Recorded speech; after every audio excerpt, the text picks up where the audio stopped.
ever seen the movie The Shawshank Redemption? You know, that movie ranked #1 on IMDb's Best Movies of All Time list? It's a story of a man who escapes from prison by carefully working his way to the top of the hierarchy and meticulously digging a hole in the weak stone of his prison cell. A story of hope. Really, it's such a gorgeous tale, but I've never appreciated it more than after doing this challenge. So, why open up this Pokemon challenge video by referencing a critically acclaimed film? Well, let me tell you, after I'd done this challenge, all I could think about was this one particular quote that perfectly describes the feeling I had after completing it. Oh, Andy loved geology. I imagine it appealed to his meticulous nature. An ice age here, million years of mountain building there. Geology is the study of pressure and time. That's all it takes, really. Pressure and time. In case you couldn't tell by the title, or by the fact that I am citing a quote about biding my time, my endeavor to beat Pokémon Emerald with Shuckle was quite a long feat. Now, I'm not saying it was too difficult, and it was surprisingly much easier than I anticipated, but man, it required a good amount of patience. So you can understand where I'm coming from with this, let me show you Shuckle's base stats. To break this down, Shuckle is essentially a Pokemon whose gimmick is that it's pathetic in every respect except for its defenses. With the competitive scene getting more love from Game Freak in the past few generations, Shuckle has been given the capability to be viable, but obviously we're taking a trip back to Gen 3, and boy, let me tell you, Shuckle was certainly something. From a poor level up move pool to its weak attack stats, it was certainly not a good Pokemon. Heck, when I was looking on Smogon for some reference before I began the challenge, the overview of the Ruby and Sapphire Shuckle page literally states that it is, verbatim, a horrible Pokemon. So of course, being the masochist I am, I decided to take it into Pokemon Emerald and see how it fared. So, using the Universal Pokemon Randomizer, don't worry, nothing was changed besides the fact that Birch had a Jumpluff in the opening cutscene. I changed the starter from Torchic to Shuckle. I specifically picked Torchic to be Shuckle because I wanted the rival to have a Mudkip to up the challenge a little bit. Let's lay out some basic rules before we begin. The first rule is that I can only use Shuckle in battle, with the exception of double battles. If I do happen to run into a double battle later on, which I will because of Tate and Liza, I will chuck Pokeballs at the opponent's Pokemon to waste my extra Pokemon's turn. Fun fact, even though I didn't film it, I wasted my Master Ball doing this. The second rule is that I cannot use items in battle. Held items are permitted, but if it involves me going to the bag to use a healing item, Pokédoll, stat boosters, etc., it's off limits. The exception being Pokeballs for the case of double battles. The third rule is that I'm permitted to have other Pokemon, but only as HM sleeves, or else I really wouldn't be able to beat the game with just a Shuckle. A fourth and extra rule to distinguish this from most other Hoenn challenges is that using pickup is forbidden. This means that if I have a Zigzagoon in my party, I will not be using it to gain items. I feel like this kind of negates the idea of a single run challenge if other Pokemon are doing part of the work for you, but this is just my opinion. Anyway, on to the challenge. After arriving in Littleroot, we head towards Professor Birch's house to meet his son, Brendan. Then, heading north, we see Birch himself getting chased by a Zigzagoon. We look into his backpack and find 3 balls. We could pick Trico, Mudkip... Nope! Shuckle! Shuckle seems great! Now, instead of going ahead and fighting the Zigzagoon, I decided to check my Shuckle's nature. I safe-stated in front of the bag and kept reloading until we got a Careful nature, which increases special defense and lowers special attack, as Shuckle is not a special attacker, and I don't even think it can learn any special attack moves. This was actually the recommended nature by Smogon, and I decided to adapt it for the run, as I was worried about the myriad of water types we'd encounter. I probably should have went for a defense increasing nature instead, because I found that physical attacks were more of a problem, but we'll get into that later. Battling against the Zigzagoon isn't painstaking, though a little agitating. I suppose it would have taken a similar amount of time with a normal starter, but it did feel like sort of a grind. After a couple of hits, we take down the Zigzagoon and save Birch. Birch opts to let us keep his precious Shuckle. I opted to name him Barry because, to be honest, I was kind of having a lack of creative inspiration. Shuckles are known for making berry juice, so yeah, it's kind of a pun. We head north and do a little grinding along the way, just to gain a small advantage over Brendan. Battles were long and boring. Poochyena and Zigzagoons have Growl, which lowered my already awful attack stat, and on top of that, Shuckle's only attacking move at the time was Constrict, which, mind you, has 10 attack power. so grinding was even more of a grind than it should have been. To top it all off, I found that Weevil did way too much damage for comfort with having water guns so early on. It made me a little concerned about this challenge. In my mind's eye, I could foresee Wallace beating me down over and over, but I pressed on despite this. There was a bit of a confidence boost when I managed to take out Brendan on the first try. It was a long battle, but there was a little Mudkip could do at this point to damage Shuckle, as it only had Tackle at the time. You'd think that having a rock type this early on would prove to be advantageous, and it was at times, but Shuckle's weaknesses far outshone its resistances. After swinging back around to Little Route, we're finally allowed to start our journey. We go west of Oldale Town and head through Route 102.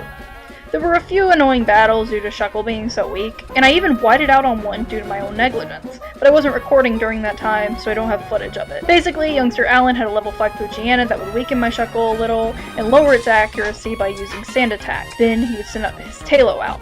Tailo, despite only being level 3, would use Peck, which did normal damage to Shuckle due to being part bug.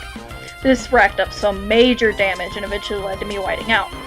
I forgot to save state, so I just had to deal with the money loss, which really wasn't too awful because money was pretty irrelevant in this challenge towards the end. We go to Petalburg, where we see our deadbeat dad, then help Wally catch his first Pokemon, yada yada.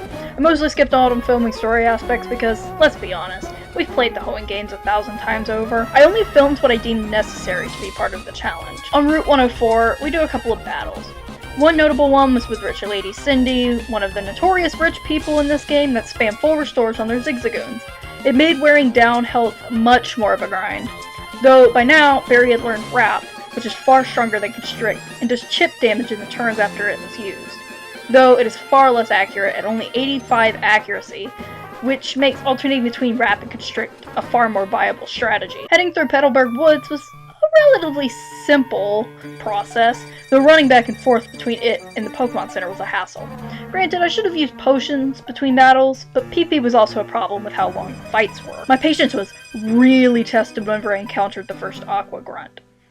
Youngster Alan had been an Omen, and the Aqua Grunt really solidified something that was a problem throughout this entire run: Sand Attack and other accuracy reducing moves. It's not the fact that it made battles more difficult, but it was that it made them far longer than they already were and all the more frustrating, especially with Shuckle's moveset later on. It was tedious and honestly nearly broke my will to keep going at times, but patience is a virtue and it was something that I had to learn, or else I would never beat this challenge. With the first grunt of the game defeated, we were literally out of the woods. We ran into Rich Boy Winston, which didn't give me as much trouble as I thought he would. Still a grindy fight, but with Shuckle now knowing Encore, I could lock Zigzagoon into a Tail Whip to prevent it from using Sand Attack and Tackle. Also, the Fisherman right before Rustboro just drove me crazy with his 3 Magikarps, all at significantly lower levels than Barry, who still stalled the battle for so many turns. Let that be a bit of perspective for what I was going through at the time. To add insult to injury, I encountered arguably the hardest part of the run this early on: Roxanne. Roxanne is laughably easy in casual playthrough, considering you will likely have a starter in its second stage who has an advantage by then. But having a Shuckle against her was a completely different story. I didn't think I'd win on the first attempt, though I had gained some confidence with beating the gym trainers on the first tries, despite having to run back to the Pokemon Center after each. I decided to test the waters with Roxanne at level 16, feeling that was fair, but good God was I wrong. She sent out her Geodude. My strategy was the normal one at this point. Wrap for some chip, then Constrict until it breaks free, rinse and repeat. I also managed to Encore into Defense Curl by a stroke of luck. That was where my luck ran out with her. I used Withdraw until I got +6, which under normal circumstances would have made Shuckle a stall god, but no. This was brutal. When Geodude broke free of Encore, it used Rock Throw, repeatedly. Maybe with any form of recovery, I could have won in clutch, but it was against the rules to use a potion. I didn't full-heartedly try the battle again. Instead, I merely reset from my previous save, and went to go grind a bit with the trainers on Route 116. I did then actually try the battle again at level 18, you know, like a clown, and I had the worst luck. Worse than last time. I encored it into Rock Throw, by mispredicting, and I knew it was over then and there. It was time for more grinding. Picture for me just a moment the image of hell you've had instilled into your mind. Flames, demons, eternal suffering, all of that. My image of hell, you might ask? Running through the same misty strip in Rusturf Tunnel over and over, encountering the little purple rabbit demons known as Whismer. I grinded there for hours on speed up, mind you, and it was so painstaking. Each one took at least 3 hits to take out, so the battles racked up a lot of time. And on top of that, I had to do a lot of them, because they only give like 60-something experience points per battle. Why didn't you just do rematches with the trainer on 116? Trust me, I would've if I could have. Rematches are only available with the Pokénav, which is not available until after you beat Roxanne. So basically, I was SOL and just had to deal with it. I attempted Roxanne's battle again at level 20, and it was the same result as before, even with the Oran Berry equipped. Even though the berry gave Berry, haha, some longevity, it wasn't enough. Roxanne would use potions on her Geodude and still whittle me down to nothing. I tried over and over, and the only thing that would have gotten me to her second Pokemon is perfect RNG. I reset a few times before giving up, so it was back to the grind. At this point, after staring at one of the most ungodly Pokemon designs of all time for a couple of hours, I was beginning to lose hope. I knew conquering Roxanne was possible with continued persistence, but as I began to climb into the mid-20s, that line from Jurassic Park began popping into my head. You were so preoccupied with whether or not they could, they didn't stop to think if they should. But I had sunk so much time into this already. I suppose I was in it for the long run. Level 27 hit, and I prayed this would be the last time. It wasn't. Roxanne was still victorious. I went back to grinding and felt like soul splintering having to spend 15 minutes gaining a level. But when level 28 came, a miracle arrived with it. Bide. Bide was a gift from the heavens. Bide was the good omen, the yin to Sandatax's yang. This was a wonderful move that I found would help in many other instances in the run, but none so much as it did here. Sure, I could have kept on grinding on Whismer until level 50, finally taking out Roxanne's team, but I think I would have imploded by then. Bide helped my will to stay strong, and gave me optimism for the rest of the run. In case you don't know, Bide is a move in which a Pokemon sacrifices 2 turns and wait. All damage dealt to that Pokemon during the waiting period is then doubled in return. It's a risky strategy considering I can't use recovery in battle, but it was one I was willing to try. Barry's weakness would become his strength, and my patience and tenacity was about to pay off. By no means was Bide an instant success strategy. It took some trial and error and good RNG, but by God if it didn't pull through in the end. Basically, I'd take the first Geodude down with a combination of Bide and Wrap. Nose Pass really wouldn't do that much, so I took my time whittling down its health with chip damage and setting up for the final Pokemon with Withdrawal. With Nose Pass down, it was time for the final Geodude. With my defense up, from using Withdrawal and Wrap chipping away at its health, I was able to get a clutch Bide after being reduced to 5 health, and Roxanne was defeated. I was so nervous about this that I actually save stated at the last Geodude, but I ended up not having to use the save. I was so happy. Finally, through persistence, the wall was destroyed, and I was on my way. Did the whole getting the Devon Good things back. The Poochyena was still annoying, but I didn't really care all that much due to the great feat I just accomplished. As I was exiting Rushboro, new badge in hand, I encountered Brendan for the second time. It wasn't a pushover per se, but the battle could have been potentially difficult with Mudkip now having a water move. I just got pretty lucky and was able to use Bide to take down his Mudkip. On to Mr. Briney's boat with Go, and out to Dewford we sailed. I'd been thinking about this for a while, and it was time that Barry got something to define his personality a little bit more. Got the silk scarf and put it on him. How cute he looked with his little ascot! Not only that, but the silk scarf also raises the power of normal type moves. With both of Shuckle's primary attacking moves being normal, and them being weak as they were, I suppose this would up the damage a little bit. Minuscule amount, more like it, but every little bit counts, especially in a situation like this. I then headed off towards the gym. I was over 10 levels above the level quo, though this was still not enough to help me take out Pokemon efficiently. This especially showed when I attempted to take on Brawly at a formidable level 29. I did manage to get past his first Pokemon, though crumbled at his second.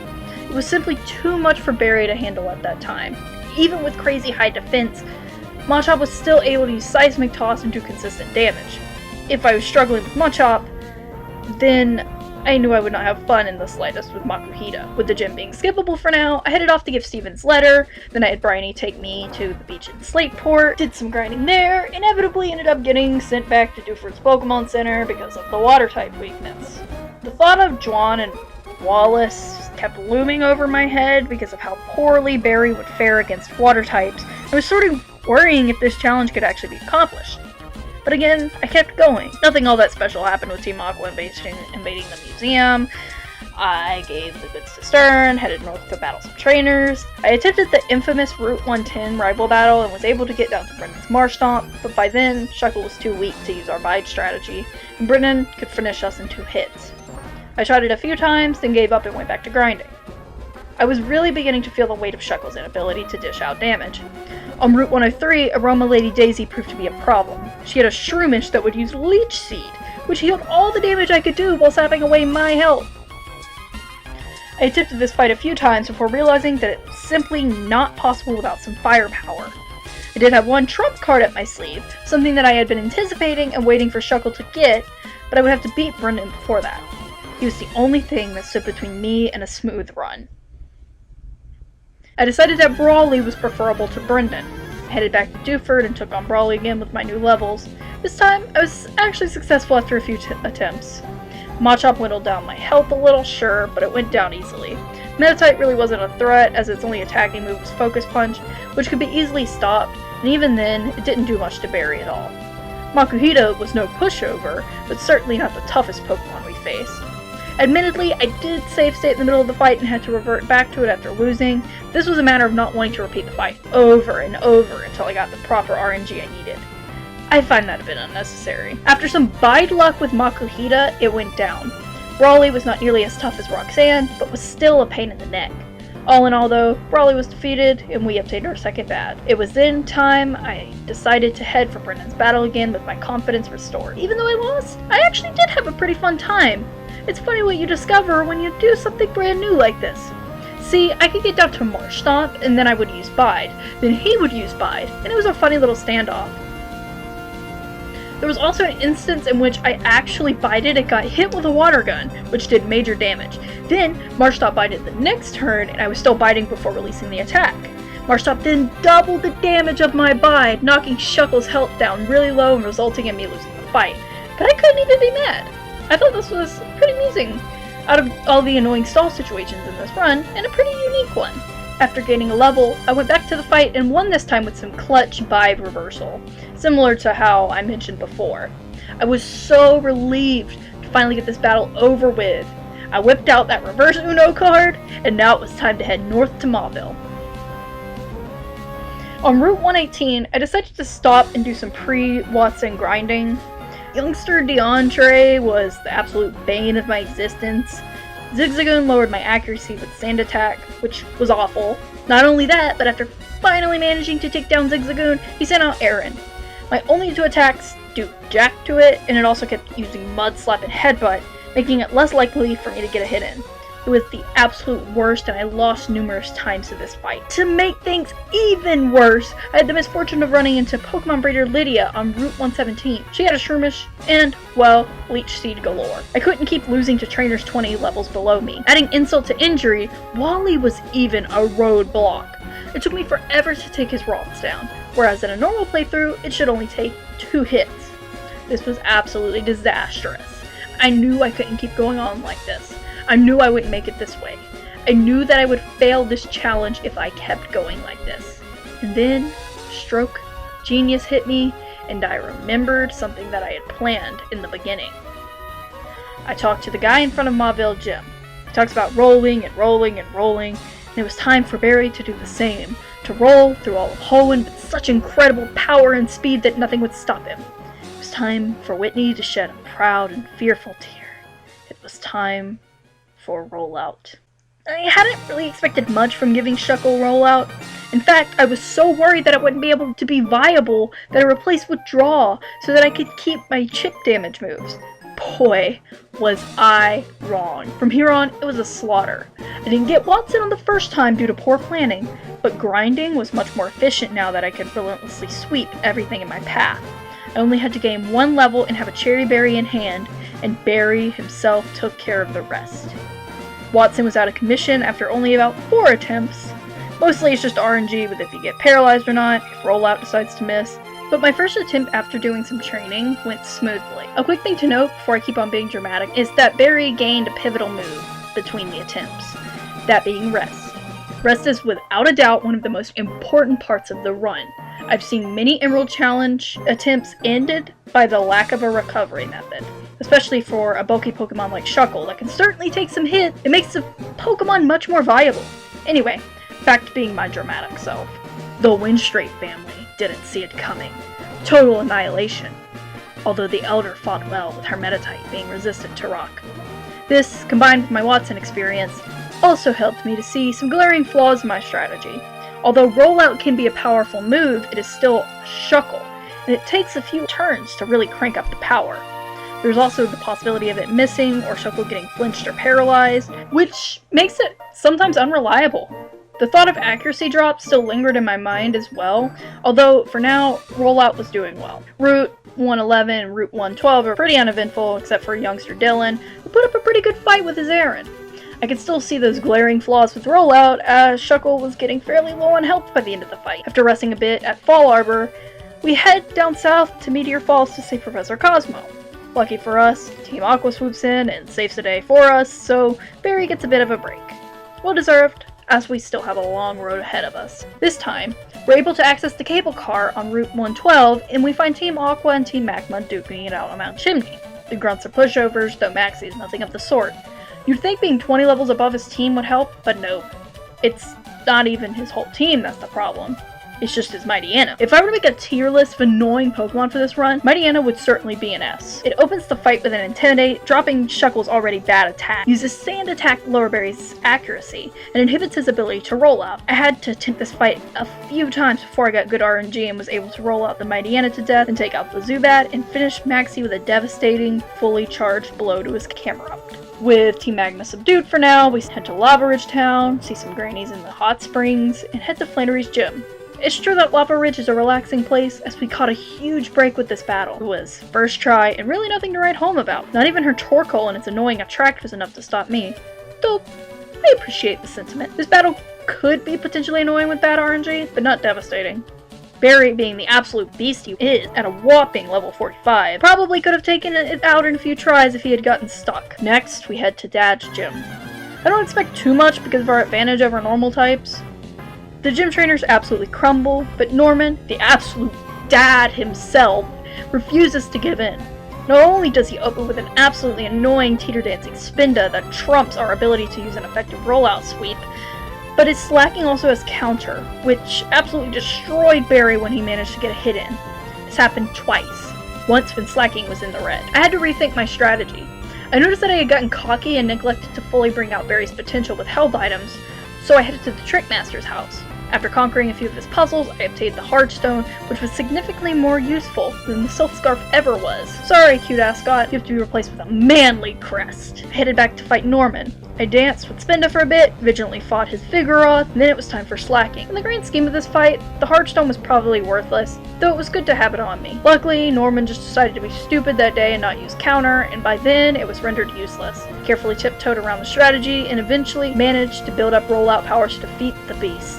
Linoon went down in one hit, and it was over. Screw you, Dad! Barry is the only man I need in my life! Anyway, after Wally's dad giving us the HM for Surf and being more of a father than Norman ever was, it's time to head back to Mauville and east towards Route 118. Before we do though, we head up north to Fiery Path and obtain the TM for Toxic, something I should have done as soon as I attained the ability to use Strength. But oh well. Toxic will aid us later on for more problematic opponents that refuse to go down to a supercharged roll-up. After that detour, we're on the path to Route 119. With our absolute lad, Barry, he mows down any opposition, making the whole route an absolute cakewalk. We enter the Weather Institute, battle through Team Aqua, Shelly belittles us, makes the absolute foolish mistake of using her Mightyena to swagger Barry, and then it's all over. Time to head for Fortree. Before Fortree, though, we have to square off with our dear rival once more. Of course, Barry destroys all of his Pokemon in one swift rollout chain. Heck, not even Marshtomp could survive a hit. With that, Brendan is defeated, and the path is clear to the Treetop City. We have to obtain the Walmart Shelf Scope from Steven on the next route before we can access the gym, though. After beating up an innocent chameleon that really could have just been left alone if Steven would have moved his stupid sprite out of the way, he lets us keep the dollar store Shelf Scope. Gee, thanks. Now it's time for the gym. There is no stopping Barry. Flying types crumble beneath the power of his rollout. Not even Winona stands a chance, though she tries to put up a fight. Why don't you go crying to Wallace? Getting to Lily Cove City was an absolute snooze fest. Literally nothing happened and Barry just swept through everything. I was getting cocky, admittedly. The next rival battle was nothing. The most difficult part of the whole section of the game was remembering where to go. After I stopped being stupid, I headed to Mount Pyre. Again, nothing noteworthy. I didn't even record footage for this because it's pretty irrelevant. Headed to the Magma hideout, forgot my Strength Slave, then headed back to get it. Apparently, Zigzagoon can't learn Strength. The thing can learn Surf, but not Strength. It's really agitating, but whatever. So after grinding down Grunts and trampling Tabitha, I get to Maxie again. He was harder the first time. Apparently, he didn't realize that my only weakness is Sand Attack, so I was able to take him out. Although Mighty Anna did use Swagger and confuse me, I somehow managed to hit myself in confusion every single time until I broke out. I swear. RNG had periods in this game where it would bless me and then completely screw me over. But with a viable rollout and the Swagger boost, I was able to sweep the rest of his team eventually. Headed back to Lily Cove, made quick work of Team Aqua. Matt's fight was decent, but the RNG was having a fun time with Barry hitting himself in confusion. It was not fun for me. I was actually running a little low on health by the end of the fight. His job was to waste my time so Archie could get away, and by RC as he didn't. Now it's time for a little lull in the plot. We head to Moss Steep to face off with Tate and Liza, who are actually a bit difficult, as they always are, even in casual playthroughs. I used the Pokeball trick to prevent using Zigzagoon in battle, and I had Barry take care of the rest. It's mostly just a matter of timing, knowing when to roll out and when to rest. Battle also highlighted another flaw with rollout that I really hadn't considered before. That being the fact that once you click the move, you make a commitment.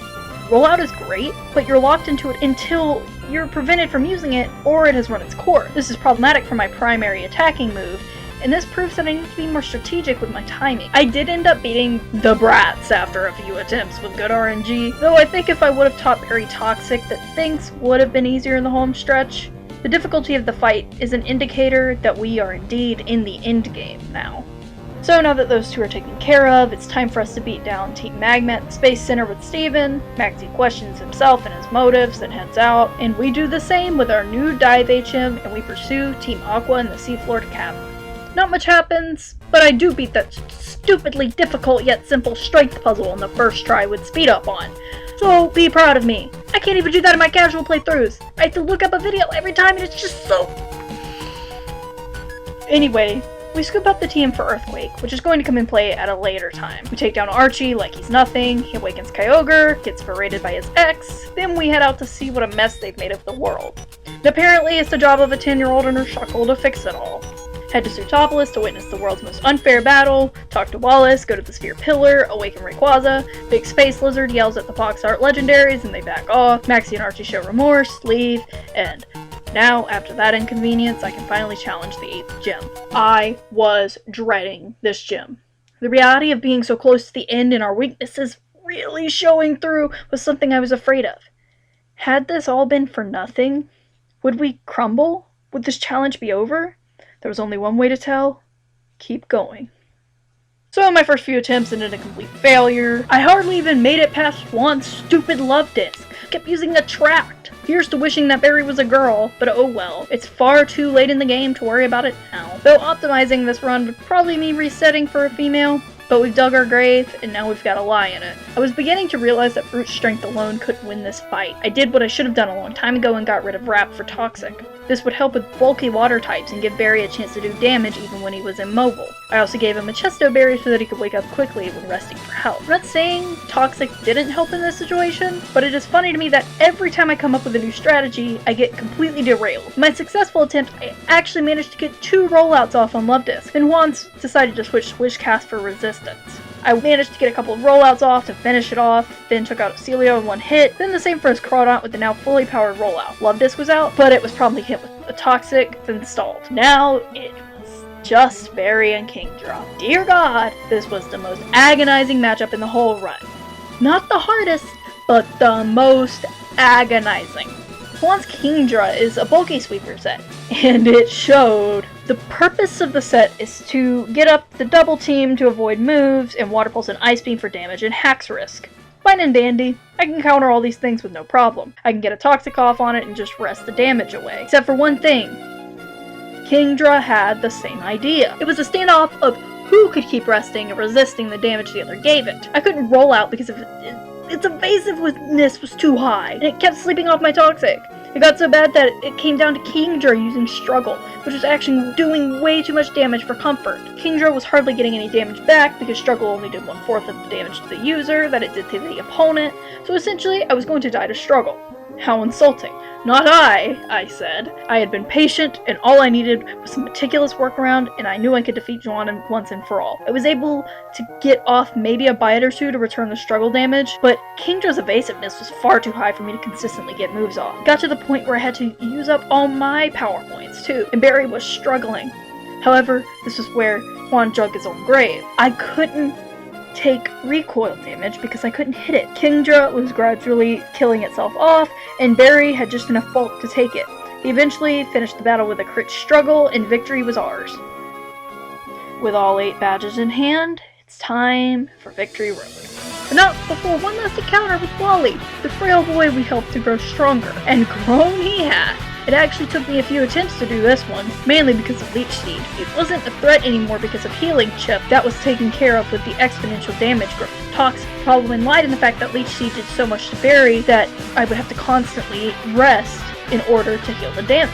All the while, mind you, Wally's Pokemon were free to attack. Basically, if Rosalia used Leech Seed or Dokkaty got it with Assist, you might as well reset. On my successful attempt, there was no Leech Seed, and the rest of Wally's team was fairly simple from there. Kinda clutch with Gardevoir at the end, as Barry only had 5 HP, and Gardevoir opted to use Future Sight instead of finishing me off with Psychic. To quote Thanos,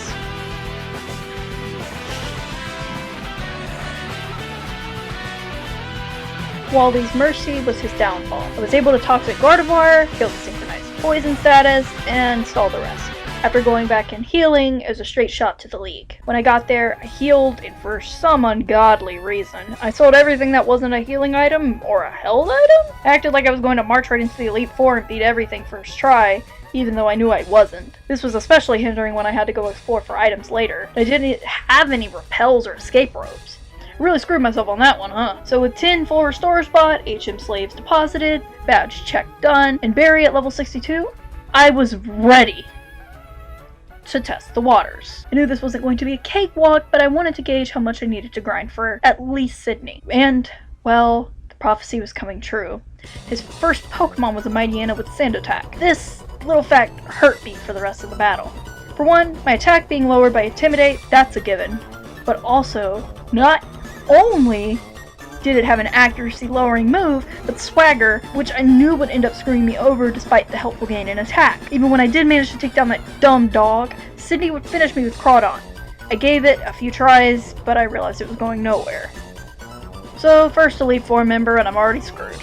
I thought that this might be it, that the rest of the challenge could be kaput. I could be locked away from the next 5 battles that would prove to the world that Shuckle could conquer Hoenn. I refused to lie down and take this though. I had come so far, so I would not give up without exhausting all my resources. There was only one solution: brute strength. Indignantly, I grinded to level 65, I attempted again, to no avail. Sidney's Mightyena was a major counter to Shuckle, and the only way to bypass it, without using items, was force and a little bit of luck from the RNG gods. Level 70, still nothing. I got through the Mightyena, but the rest of his team proved difficult for Barry to hold his own against. Absol is a monster with the sword stance. Rock Slide combo. Perfect for countering bugs. The worst part? Shuckle can't even learn any bug type moves in this gen. He might as well be pure rock type. The only thing that typing is doing at this point is holding him down. I realized then it was time to unlock Barry's true potential. Release the power that's inside. I was hoping that it wouldn't come to this, but I buckled down and readied myself for the final grind, the last hope. Level 100. In order to do this without losing my mind, I realized I would have to optimize my grinding. You see, Victory Road in Hoenn is an awful place to grind. Why? Because most Pokemon in it have a method to escape from the battle. Hariyama is a great thing to look for, but it's super bulky and can whirlwind you away. You just have to pray it belly drums to lower its own health and let Toxic and Rollout take care of the rest. I also went and collected all the overworld rare candies I could that were available before the league, that being 15. I grinded up to level 85, then used the rare candies to max out Barry's level. He was finally there, level 100. We were ready for the league. Sidney was now a pushover. The RNG gods gave me a little kiss on the forehead and allowed me to hit several rollouts that, by all means, I should not have hit.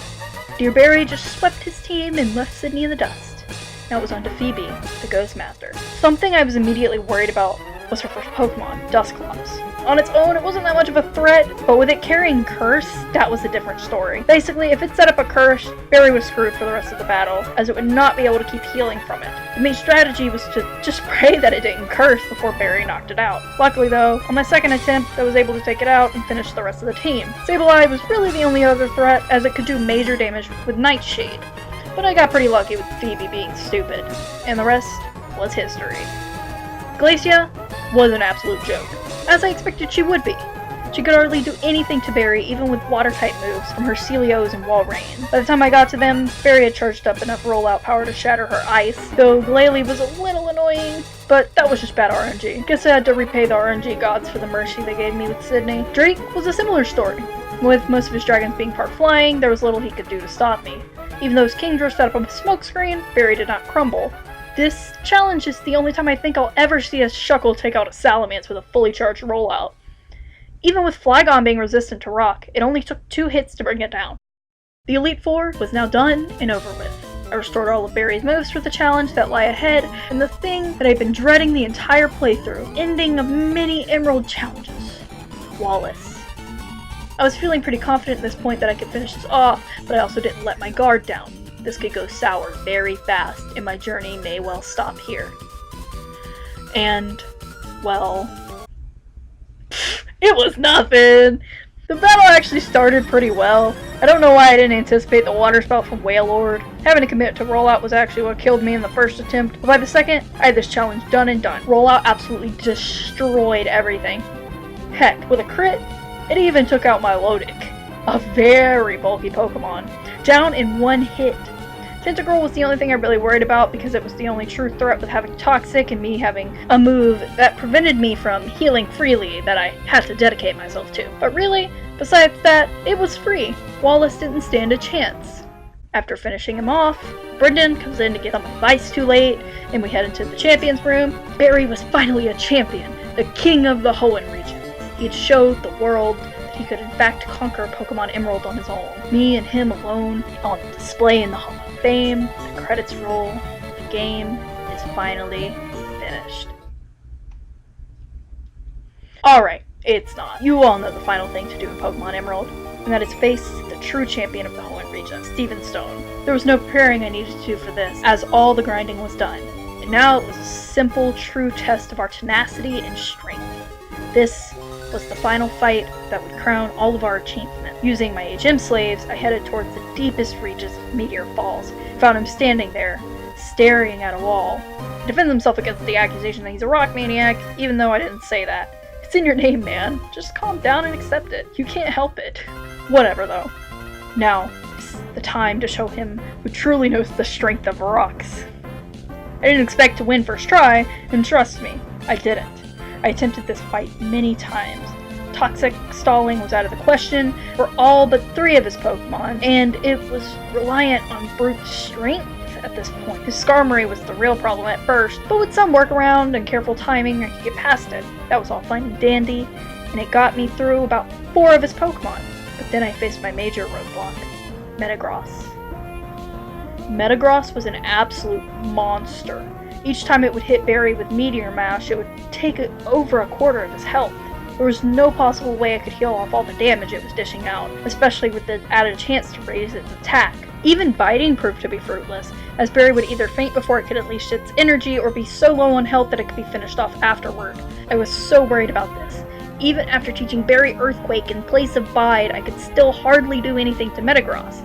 I thought that this may actually be the end, and I found myself wishing that I had invested in a defense-raising nature over a special defense-raising one, which in retrospect, I'm not really sure about the technicalities of that, but, you know, that's that.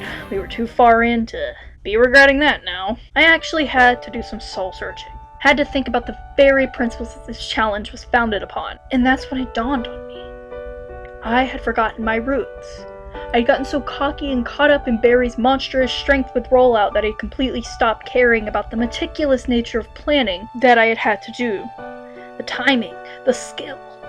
I hadn't beaten Roxanne by wrapping and constricting her Pokémon. I had done it by biding my time and waiting, planning my course. Andy Dufresne did not break through that prison wall by bashing.